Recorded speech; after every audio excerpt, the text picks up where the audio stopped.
Bonjour à tous et bienvenue sur la chaîne. On se retrouve aujourd'hui pour les Sagittaires, ascendant Sagittaire et lune en Sagittaire.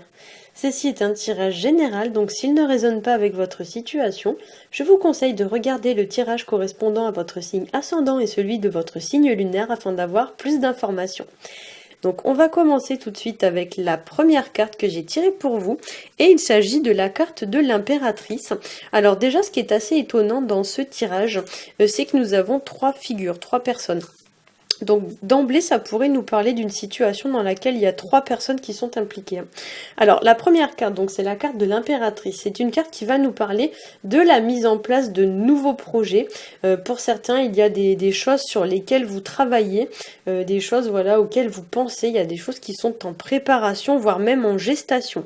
Alors on ne le voit pas forcément sur cette version de la carte, mais normalement l'impératrice est une femme enceinte.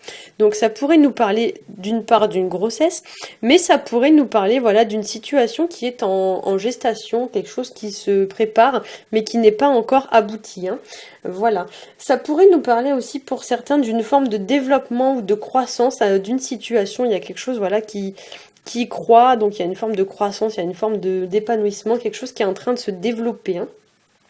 La carte de l'impératrice nous parle aussi d'intelligence, de créativité. Il y a l'idée un petit peu d'utiliser ses connaissances ou ses compétences à bon escient pour les faire fructifier. Attention quand même dans les mauvais côtés de la carte, parce que ces deux cartes-là, dans les aspects un peu négatifs, et surtout quand on a l'empereur dans le même tirage, on pourrait avoir l'impression qu'il y a une personne qui essaye de... Alors j'irai pas jusqu'à dire de manipuler, mais il y a une forme un peu de contrôle, une personne qui contrôle une situation, mais d'une manière qui est pas toujours très sympathique. Donc ça pourrait nous parler voilà d'une forme un petit peu de... Ouais, de manipulation, où il y a quelque chose un peu de cet ordre-là, dans le sens où on utilise un petit peu ces méninges, mais pas forcément pour les bonnes raisons. L'impératrice, ça pourrait nous parler aussi d'une personne sûre d'elle, qui a foi en elle et en ses capacités. Attention quand même à l'arrogance, parce que c'est vrai que dans ses mauvais aspects, c'est une personne un petit peu qui est un peu hautaine, qui se prend pas pour n'importe quoi. Donc attention quand même à ça. L'impératrice nous parle aussi d'assurance, donc c'est une personne à laquelle on va porter une forme de respect et de reconnaissance naturelle. Voilà, donc c'est une personne qui n'hésite pas à se faire respecter s'il le faut. C'est une personne également qui ne va pas hésiter à se battre en fait pour défendre ses convictions, ses opinions, ses idées, etc. etc. C'est une personne souvent qui a du caractère et qui n'hésite pas à le montrer si la situation le nécessite.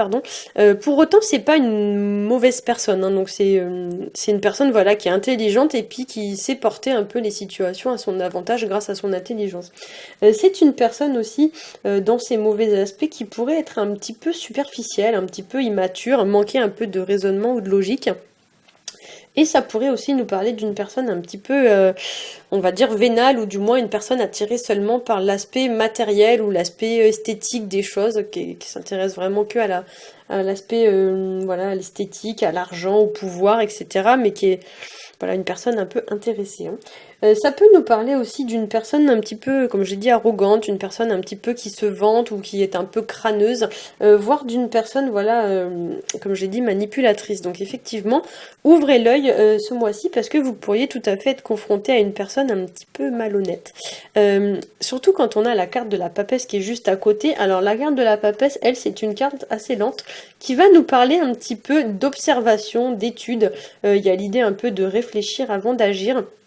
Et c'est vrai que c'est une carte souvent qui pourrait être reliée à tout ce qui va être de l'ordre de l'espionnage. Donc il y a l'idée d'épier quelqu'un, d'espionner quelqu'un. Alors soit c'est vous qui le faites, soit c'est quelqu'un qui fait ça vis-à-vis de vous. Mais dans tous les cas, voilà, c'est une carte de secret, de mystère. Il y a des choses qui sont pas très nettes avec cette carte. Ou du moins il y a des choses qui se font un petit peu... dans le dos, ou du moins de manière un peu cachée.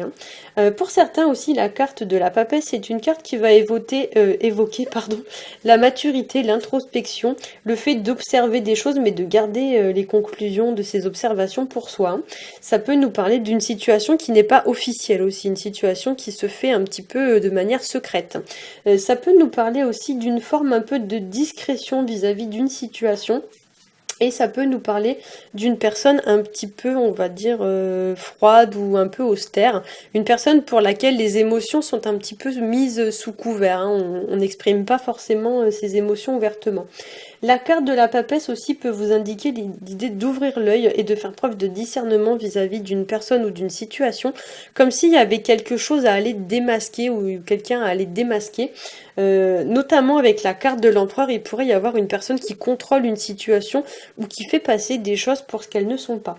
La carte de la papesse, ça peut nous parler aussi pour certains de se fier à son intuition pour venir à bout d'une situation, faire preuve, comme je l'ai dit, d'intuition, de discernement. C'est une carte qui évoque également la gestation et le temps qu'une situation ou qu'un projet peut mettre pour se mettre en place. Donc on a quand même ici deux cartes qui évoquent la notion de gestation. Donc soit ça peut nous parler de grossesse, mais ça peut nous parler aussi d'un projet qui verra le jour au futur. La carte de la papesse, ça peut également nous inviter à beaucoup de prudence. C'est une carte qui pourrait vous mettre en garde contre une action précipitée. Il y a l'idée un petit peu de pas entreprendre d'action, hein. D'ailleurs, si on regarde bien sur ces trois cartes, on a trois personnes qui sont représentées assises. On n'en a aucun qui est représenté vraiment actif. Donc c'est vrai que pour certains, le temps est peut-être plus à l'observation qu'à l'action vis-à-vis de votre situation. Donc effectivement, voilà, ça pourrait nous parler de prendre son temps avant de passer à l'action ou d'étudier plusieurs possibilités avant d'entreprendre une action. C'est une carte qui pourrait aussi pour certains vous mettre en garde contre une forme un peu de routine ou contre une forme un petit peu de manque de fantaisie, on va dire, dans votre vie. C'est vrai que la carte de la papesse, souvent, c'est une carte qui est assez austère. La papesse, on ne le voit pas trop sur cette carte, mais normalement, c'est une nonne. Donc, c'est une religieuse. Donc, effectivement, appelons un chat sur le plan sentimental voire sexuel, ça serait peut-être pas forcément la folie, quoi, voyez. Donc effectivement, pour certains d'entre vous, il y a une forme de routine, alors pas forcément dans les relations sentimentales, mais dans votre vie en général. Il y a une personne qui est peut-être un peu trop routinière ou trop casanière, voilà, quelqu'un qui devrait peut-être un petit peu apporter un peu de légèreté et de nouveauté à sa vie. Voilà, c'est vrai que c'est une carte souvent qui est reliée à ce genre d'énergie. On va passer maintenant à la carte de l'empereur qui a une énergie un petit peu opposée. Alors la carte de l'empereur, c'est une carte qui a une énergie quand même assez chaude, alors que l'impératrice, enfin, je vais y arriver, la papesse, c'est une carte qui a une énergie vraiment très froide. Donc là, effectivement, on a une opposition, et on le voit bien d'ailleurs sur les couleurs. Ici, c'est une carte qui est assez bleue, et lui, il est tout à fait rouge. L'empereur, c'est une carte donc qui nous parle de vigueur, qui nous parle d'énergie, qui nous parle de stabilité, et ça nous parle de la solidité d'une situation ou d'une personne. Donc c'est une personne qui a les épaules solides, qui a les reins solides, une personne sur laquelle on peut s'appuyer en toute confiance. C'est une carte qui va nous parler aussi de construction, d'évolution sur le plan matériel ou financier. Et d'ailleurs, ce qui est assez intéressant sur ce niveau, c'est que sur les trois cartes, on a trois personnes qui sont représentées en hauteur, c'est-à-dire qu'elles sont assises soit sur un trône, donc c'est le cas pour ces deux personnes-là, et elle est assise sur quelque chose, je sais pas trop ce que c'est, mais en fait, si vous voulez, souvent dans les cartes, quand il y a une personne qui est assise sur quelque chose, notamment si c'est sur un trône, ça nous donne quand même une notion un peu de passer à une étape supérieure. En fait, il y a l'idée d'accroissement, de développement vis-à-vis d'une situation qui passe à un stade supérieur. Donc je reprends pour l'empereur, c'est une carte qui peut nous parler de leadership, c'est une carte qui va représenter les personnes ayant soit du pouvoir, soit de l'autorité, soit une forme d'assurance naturelle, et c'est vrai que souvent c'est une carte qui va représenter les patrons, ou du moins les gens qui ont un certain pouvoir de décision vis-à-vis de vous, hein.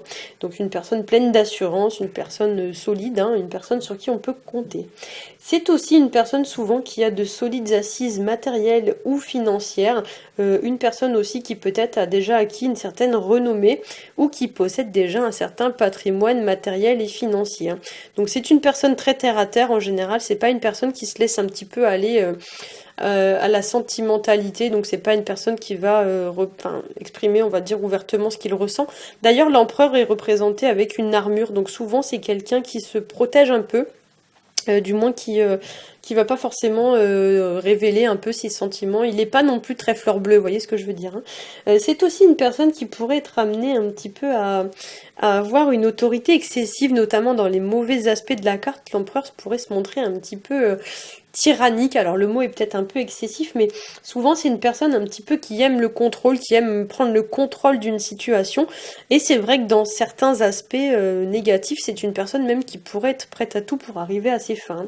Ça peut nous parler aussi pour certains d'une personne un peu dominante, une personne qui pourrait écraser un peu les autres pour réussir ou pour arriver au terme d'une situation, une personne qui pèse un petit peu d'une façon ou d'une autre sur vous, hein, pour vous tenter, pour tenter, on va dire, de vous imposer un peu sa vision des choses. L'empereur, en tout cas, c'est une carte qui va représenter la construction, mais sur le plan durable. Donc pour certains d'entre vous, s'il y a une situation qui est en train de se construire, c'est une construction, voilà, qui se fait sur le long terme, hein. Hop, alors la carte que j'ai tirée pour vous, c'est la carte de la logique. Je vais vous lire le message. Envisagez votre difficulté sous un nouvel angle irrationnel cette fois et la solution apparaîtra. Donc pour certains d'entre vous avec cette carte, déjà il y a une idée un petit peu de transition entre deux situations, ou du moins il y a une idée quand même de passage d'une situation à une autre. Cette carte vous dit en fait que si vous avez un obstacle ou quelque chose qui est vécu comme une contrainte ou quelque chose un petit peu oppressant, bloquant, il faut envisager cette situation sous un nouvel angle.